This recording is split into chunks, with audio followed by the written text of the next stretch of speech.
কারোর প্রতি ইগো নেই।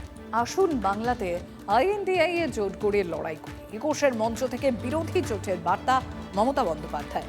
২৬-এর বিধানসভা নির্বাচনে অনিত থাপার দলকে ৩টি আসন ছেড়েছিল তৃণমূল। ২৪-এর লোকসভা ভোটেও বাংলায় কংগ্রেস ও বামেদের দূরত্ব বাড়িয়েছিলেন মমতা। তাহলে ২১-এর মঞ্চ থেকে বিরোধী জোটের বার্তা কেন? মমতার বার্তায় সয় দেয়নি বঙ্গের বাম এবং কংগ্রেস, তবে খোঁচা দিতে দেরি করেনি বিজেপি। আসুন আমরা সারা ভারতবর্ষে ইন্ডিয়া জোট নিয়ে লড়াই করি, বাংলাতেও করি। আমার কারো প্রতি কোনো ইগো নেই, আমার কারো প্রতি কোনো গ্রিভ্যান্সেস নেই। ইগো নেই। ২১-এর মঞ্চে মমতা বন্দ্যোপাধ্যায়ের মুখে বাংলায় জোট বার্তা।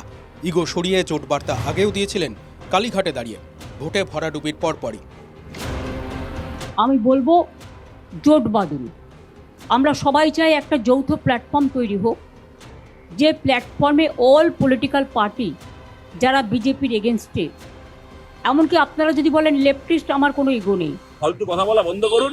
ভাইপো আর আপনার দলের লোকেরা যে সম্পত্তিগুলো কামিয়েছিল, কিভাবে বিজেপির সঙ্গে সেটিং করে এখন সেই সম্পত্তি রক্ষা করবেন, চুরির সম্পত্তি সেটাকে নিয়ে ভাবুন। সেদিন পত্রপাঠ মমতা বন্দ্যোপাধ্যায়ের প্রস্তাব খারিজ করে দিয়েছিল বামেরা। ২১শে জুলাই আবার বললেন কালীঘাটের তৃণমূল নেত্রী। তা নাহলে মনে রাখবেন, আজকে যারা বিজেপির কথায় দলীয় অফিস খুলতে পারছেন, মিছিল মিটিং করছেন, আমাদের শেষ করার পরে ওদেরও কিন্তু আপনাদের শেষ করে দেবে।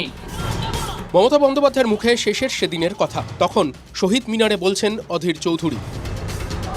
পরিবর্তনের সরকারের নামে তৃণমূলের জায়গায় বিজেপি এসছে, কিন্তু আগামী দিনে এই পশ্চিমবঙ্গে পরিবর্তন নয়,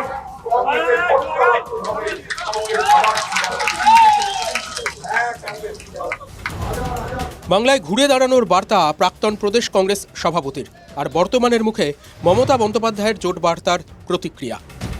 সব সময় ভোটের রাজনীতি করে না, তাহলে 50 বছর ক্ষমতার বাইরে থাকতো না।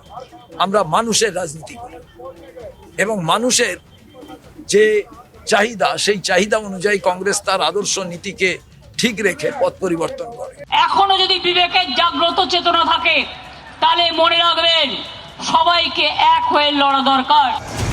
মমতা বন্দ্যোপাধ্যায়ের বিবেক জাগ্রত দাঁড়ে, কিন্তু কংগ্রেস তাতে সায় দিল কই? আগে তো তিনি একদম রাহুল গান্ধীকে চ্যালেঞ্জ করে দিয়েছিলেন, কংগ্রেস দলের অথরিটিকে চ্যালেঞ্জ করে খাড়গেজির নাম ঘোষণা করে দিয়েছিলেন। এখন এতদিন পরে হঠাৎ উনি ডাকবেন, সাড়া দেবেন, মানুষ দিলে ভালো। ২১-এর মঞ্চ থেকে বিরোধী জোটের বার্তা মমতা বন্দ্যোপাধ্যায়ের। বলেছেন তাঁর কোনো ইগো নেই, বাংলার বাম কংগ্রেস তাতে সায় দেয়নি, কিন্তু বিরোধী ঐক্যের বার্তা দিয়ে জাতীয় রাজনীতিতে নতুন সমীকরণের দরজা খুলতে চাইলেন Mamata. Bureau report, TV9 Bangla.